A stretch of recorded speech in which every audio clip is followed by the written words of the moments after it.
Hello everyone. आज हम BCom 5th same का इनडायरेक्ट टैक्स का एक चैप्टर कर रहे हैं जिसका नाम है ई वे बिल। अब ई वे बिल होता क्या है? An e way bill is a permit needed for interstate and intrastate transportation of goods worth more than ₹50,000। E way bill जो है हमारा किसके लिए ज़रूरत होती है? जब हमारी सप्लाई करते हैं हम गुड्स की इंटरस्टेट मूवमेंट और इंट्रास्टेट मूवमेंट। इंटरस्टेट में क्या होता है? जब हमारी गुड्स की सप्लाई एक ही स्टेट में हो, इन मतलब एक ही स्टेट में जब सप्लाई हो। और इंट्रास्टेट में क्या होता है? जब हमारी सप्लाई एक स्टेट से दूसरी स्टेट तक हो। ठीक है, जब ये है ना ट्रांसपोर्टेशंस होती हैं और इनकी जो हमारी अमाउंट होती है ना सप्लाई ऑफ गुड्स की, ये 50,000 से ज़्यादा होती है तो हमें ई वे बिल बनाने की ज़रूरत होती है। ठीक है, अब जो ई वे बिल है इसमें जो ई वे बिल के मतलब रहता है ड्राफ्ट होता है, इसमें कौन कौन सी डिटेल्स होती हैं। ठीक है, ई वे बिल में होती है जैसे कि कौन कौन सी गुड्स हैं, उसकी कितनी क्वांटिटी है ना, मतलब कंसाइनर कौन है, ठीक है, रिसिप्टेंट कौन है और ट्रांसपोर्टर कौन है। ठीक है, इन सब की होती है। और ई वे बिल ना क्यों ज़रूरत होता है? इसमें क्या होता है कि जो हम क्या देते हैं, मान लो हम ट्रांसपोर्ट कर रहे हैं है ना, बीच हमें पुलिस ने मतलब रोक लिया और वो हमें मतलब कहेगी हम आपकी गुड्स चेक करना चाहते हैं, तो हम उन्हें ई वे बिल दिखा सकते हैं जिससे वो सब मतलब वो एक एविडेंस होगा कि हम कौन सी गुड्स लेके जा रहे हैं। ठीक है, नेक्स्ट हम बात करते हैं हमें किस को मतलब ई वे बिल किन किन को मतलब इशू करते हैं। ठीक है, किस किस को हम ई वे बिल इशू करते हैं? एवरी रजिस्टर्ड पर्सन, वो रजिस्टर्ड पर्सन जो है ना मूवमेंट ऑफ गुड्स करता है ना, मतलब जिसकी है ना जो अपनी गुड्स ट्रांसफ़र करवाता है और है ना जिसकी वैल्यू है ना मतलब 50,000 रुपये से ज़्यादा होती है। ठीक है, मूवमेंट ऑफ गुड्स की वैल्यू जिससे, उस रजिस्टर्ड पर्सन को हम ई वे बिल है ना इशू करते हैं। ठीक है, नेक्स्ट हम बात करेंगे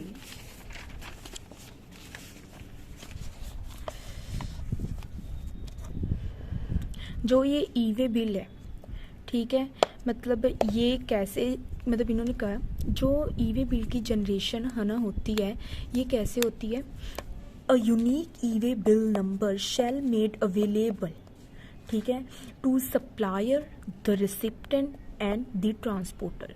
जब हम मतलब ई वे बिल बन रहा होता है तो हम एक ना एक नंबर होता है ना ई वे बिल नंबर, जो हम मतलब देते हैं सप्लायर को है ना, रिसिप्टेंट को, ट्रांसपोर्टर को, जो भी ये मूवमेंट ऑफ गुड्स में मतलब हम क्या देते हैं इन्वॉल्व है, उससे हम ई वे बिल का ये नंबर देते हैं।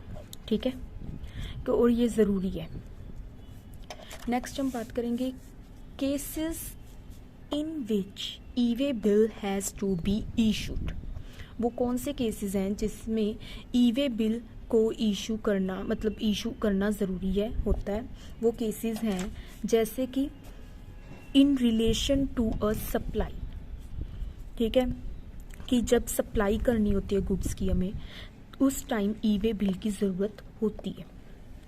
Next, for reasons other than supply. Supply के अलावा भी कुछ रीजंस होते हैं जिनमें हमें ई वे बिल को है ना मतलब ई वे बिल इशू करना ज़रूरी है।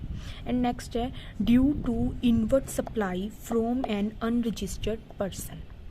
जो अनरजिस्टर्ड पर्सन है, जब हम उससे माल मंगवाते हैं तब है ना ई वे बिल दिया जाता है। ठीक है, ई वे बिल नंबर फिर किसको हम अनरजिस्टर्ड पर्सन को भी दिया जाता है और हमें भी दिया जाता है, हम जिससे माल मंगवा रहे हैं, और बीच ट्रांसपोर्टर को भी दिया जाता है। ठीक है, ई वे बिल में क्या होता है? सिंपल सी बात है, ये एक एविडेंस होता है।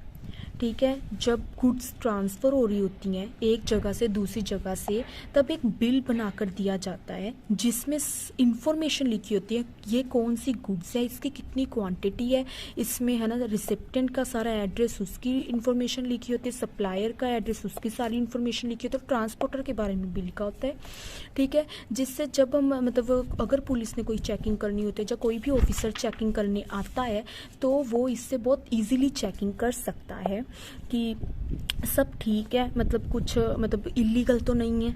ठीक है। सो ई वे बिल एक ज़रूरी एविडेंस है, एक ज़रूरी है ये, ठीक है। और ई वे बिल, वही बात कि ई वे बिल जनरेट कैसे किया जाता है, हम एक ई वे बिल नंबर है ना, तब एक जब ई वे बिल है ना मतलब बन रहा होता है, तब एक नंबर आता है जो हम है ना अवेलेबल करते हैं सप्लायर को, रिसिप्टेंट को और ट्रांसपोर्टर को, ठीक है। ये था हमारा ई वे बिल। और अब आगे इसके हम आगे भी कुछ टॉपिक्स है जो ई वे बिल के रिलेटेड जो हम आगे करेंगे नेक्स्ट वीडियो में। Thank you so much for watching this video.